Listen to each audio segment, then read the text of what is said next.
my friends, welcome to my channel. I'm Rosa, and today I'm about to head out because I need a few items so I can make some of this yummy tuna salad sandwiches. Now, it's not real tuna. Of course, we're going to use chickpeas and a few other items, but I saw this recipe on Pinterest and it's been floating around, so I decided to try it out. So I like to give my own little spin on it, of course.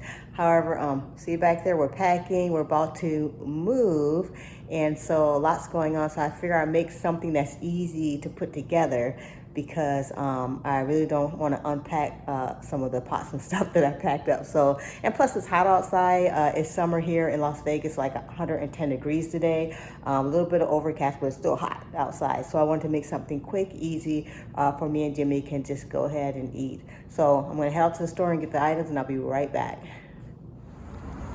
Such a beautiful day outside.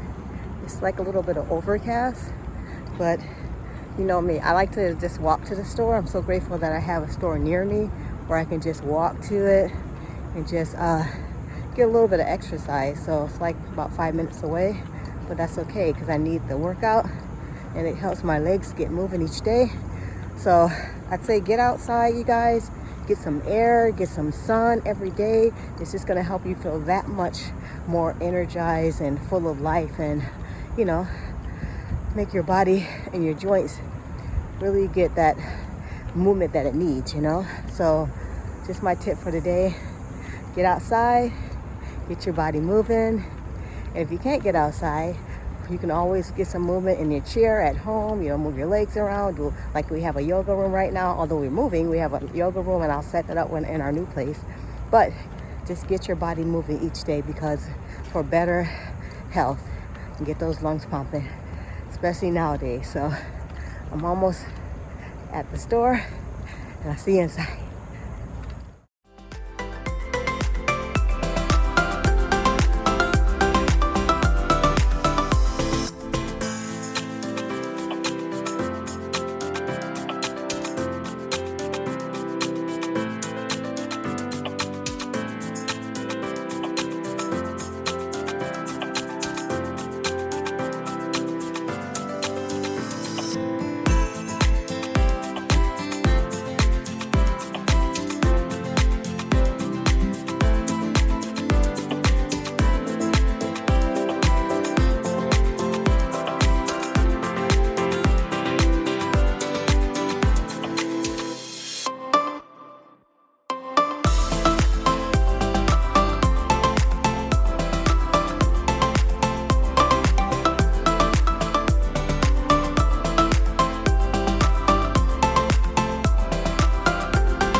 So we decided to come outside and enjoy this beautiful weather and have our sandwiches. We already started eating them and they taste really good, guys. So if you are plant-based or vegan now, or just want to eat a healthier lifestyle, this tastes like the original tuna sandwich. I know it's because of those nori sheets that gives it that a little bit of that fishy flavor. So when you make it, be sure to put it in the refrigerator for about a half an hour to an hour so those flavors can kind of melt together. Other than that, perfect sandwich, tastes delicious. So hope you enjoyed this video, and if you did, give it a like so that the algorithm, you know what I'm talking about, guys, so that other people can find the video, okay? And also comment below if you made this type of sandwich before, or if you plan on making a mock tuna sandwich. All right, so I'm Rosa, and I'll see you in the next video. God bless you. Bye.